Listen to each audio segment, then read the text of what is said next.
S.C. Verma, Fluid Mechanics का numerical 15.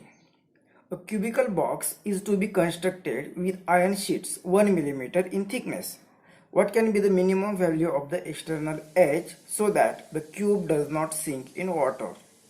और ion की डेंसिटी दी है 8000 kg मीटर क्यूब और वाटर की डेंसिटी 1000 kg पर मीटर क्यूब। तो यहाँ पे हमें एक बॉक्स हमने बनाया है और ये बॉक्स बनाया है इस शीट से, मतलब ऐसी शीट होगी जिसकी थिकनेस 1 मिलीमीटर। ऐसे 6 शीट अगर हमारे पास है तो उनसे हम एक ब्लॉक बना सकते हैं और इस ब्लॉक को इस पानी के ऊपर रखेंगे तो वो नीचे चला जाएगा। कितना नीचे चला जाएगा? तो ये पूरा नीचे जाके यहाँ पे बॉटम पर नहीं आएगा, क्योंकि हमें क्या करना है, not to sink, to not sink, इसका इसे सिंक नहीं होने देना है। सिंक नहीं होने देना है मतलब कितना ऊपर होना चाहिए, अब पूरा ये पानी के ऊपर भी नहीं होना चाहिए, तो कितना ऊपर होना चाहिए, तो that what can be external edge so that it will not sink. What can be the minimum value of external edge? अब ज्यादा अगर बड़ा लेते हैं, अगर ये शीट जो होगा ये बहुत अगर बड़ा होगा तो क्या होगा, तो वो सिंक नहीं होगा। जैसे कि शिप होते हैं, बहुत बड़े शिप, उनकी साइज तो बहुत बड़ी होती है, वेट भी बड़ा होता है, लेकिन जितना वॉल्यूम ज्यादा होगा उतना ज्यादा ये पानी को डिस्प्लेस करेंगे, वाटर को डिस्प्लेस करेंगे, मतलब उतना ज्यादा बायंट फोर्स लगेगा और वो उतना ज्यादा फ्लोट होगा। लेकिन हमें फाइंड करना है कि मिनिमम एज कितनी होनी चाहिए। मिनिमम एज मतलब कहाँ तक इमर्स हो गया पानी के अंदर तो भी चलेगा।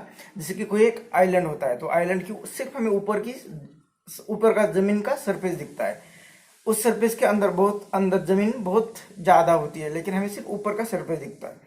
उस तरह से अगर इस ऊपर का सरफेस भी पानी के ऊपर रहा, वो अगर फ्लोट हो रहा है तो भी हम बोलेंगे कि ये क्यूब फ्लोट हो रहा है।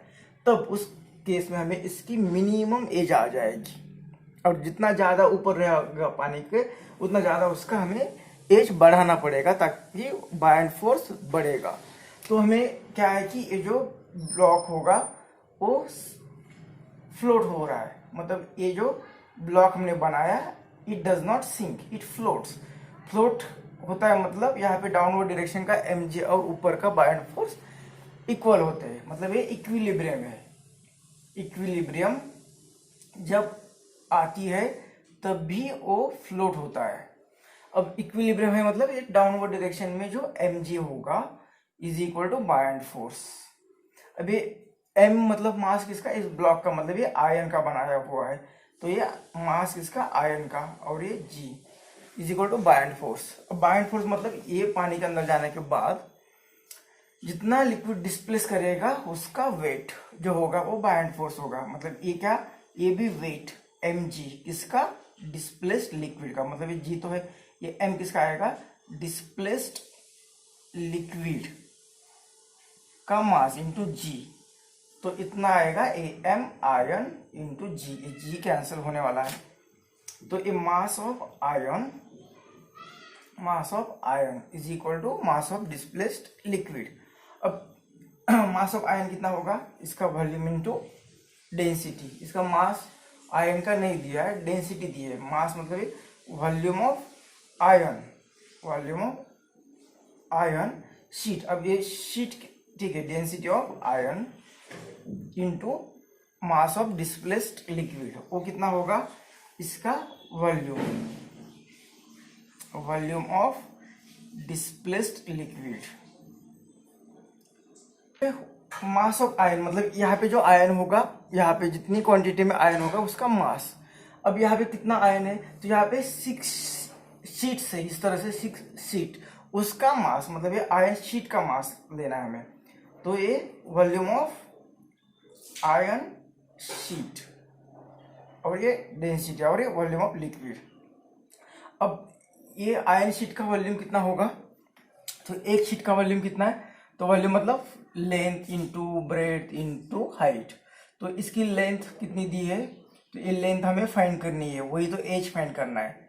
ब्रेथ कितनी है, तो ये क्यूब बनाया है तो जितनी लेंथ होगी उतनी ही ब्रेथ होगी, और हाइट कितनी होगी, 1 मिलीमीटर का थिकनेस दिया है। 1 मिलीमीटर को कन्वर्ट करते मीटर में तो कैसे, 10⁻³ से, तो इतना वॉल्यूम आ जाएगा। इतना वॉल्यूम आ जाएगा। और डिस्प्लेस्ड लिक्विड का वॉल्यूम कितना आ जाएगा, तो ये पूरा पानी के अंदर चला गया है, सिर्फ ऊपर का सरफेस दिख रहा है। मतलब इसका जो ब्लॉक का पूरा वॉल्यूम है, वो पूरा वॉल्यूम, ब्लॉक का जो वॉल्यूम होगा उतना पानी को डिस्प्लेस करेगा। तो ब्लॉक का कितना वॉल्यूम है, ए उसकी length L, A B length, और ए बी एच पूरे पानी में जा रहे, सिर्फ ऊपर का सरफेस दिख रहा है। तो ए तो वॉल्यूम होगा एल क्यूब, और इस ए वॉल्यूम इंटू इसकी डेंसिटी, किसकी, लिक्विड की ही, मतलब वाटर। तो ये डेंसिटी ऑफ वाटर। और ये कितना आ गया, तो एक आयरन शीट का वॉल्यूम कितना है, L square V is equal to L square into 10⁻³ इतना वॉल्यूम। तो ऐसे 6 शीट्स हो गए, तो 6 इंटू एल स्क्वायर इंटू 10⁻³ तो ये एल स्क्वायर इस यहाँ पे एल रहेगा सिर्फ, और यहाँ पे ये आयन की डेंसिटी भी है, आयन की डेंसिटी भी है। तो इसकी वैल्यू पुट करते हैं, तो वी आयन शीट यहाँ पे 6 इंटू एल तो चला गया 10⁻³ और आयन की डेंसिटी दी है 8000 इज इक्वल टू, यहाँ पे एक एल बचा हुआ है, और वाटर की डेंसिटी दी है 1000। तो यहाँ से फिर इस तरह से यहाँ पे हमें इधर आ जाएगा, तो यह 8 रहेगा, और 8 रहेगा, तो 6 8 जा, तो एल इज इक्वल टू आ जाएगा 6 8 जा 48 और 10⁻³ मतलब एल कितनी है, ये इतना मीटर में हमने यहाँ पे कन्वर्ट किया इसका, ये मीटर क्यूब। तो ये इतनी आ जाएगी मिलीमीटर, 48 मिलीमीटर इतनी इसकी एज होनी चाहिए। बुक का आंसर सेंटीमीटर में दिया हुआ है, तो फिर सेंटीमीटर में लिखना है तो कैसे लिख सकते हैं, 4.8 सेंटीमीटर।